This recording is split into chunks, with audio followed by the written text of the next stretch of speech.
We are continuing to cover the aftermath of Ida. The storm left a path of destruction and devastation from the Gulf Coast all the way through the Northeast. An apparent tornado tore through southern New Jersey, destroying at least 9 homes. And the Northeast also saw record rain and flooding. In New York, crews spent much of the morning rescuing people trapped by high waters there. At least 29 people died across Pennsylvania, New York, and New Jersey. Meanwhile, rescue and recovery efforts continue in Louisiana, where Ida made landfall as a Category 4 hurricane. As we've reported, local first responders are there doing damage assessments and evacuating residents. And our Marlena Valores checked in with Virginia Task Force 2. And Lena, this work really does take an emotional toll on that team. Yeah, it's not easy responding to these types of situations. There's a lot of devastation, a lot of destruction, people in tough situations. But the members of Virginia Task Force 2 love to help people. That's what they do. And that's why they'll stay in Louisiana as long as they're needed.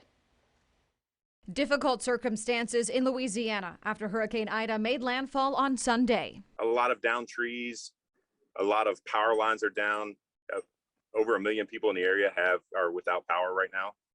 So it's it's tough conditions right now for the people of Louisiana. Mike Hopkins is the leader of Virginia Task Force 2, an urban search and rescue team based out of Virginia Beach and deployed by FEMA. We're searching areas that have been inundated by either floods or trees that have been down that have basically trap people into their neighborhoods or even in their houses. He and 45 others are in Hammond, Louisiana, about 45 miles northwest of New Orleans.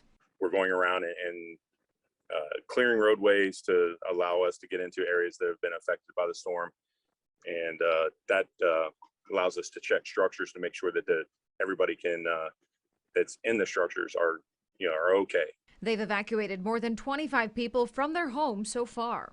Getting out of that area and getting to some place where they have assistance, where they can get food and they can get water. They're very happy to see us. They're also helping local first responders by marking buildings that need repair and responding to the backlog of emergency calls. Restore stability to the area. That's what we're trying to help out with. It's grueling work, but Hopkins says it's absolutely worth it. Love helping people. That's why I became a firefighter. I love helping people. As long as there's people requesting assistance, that's how long we'll be here.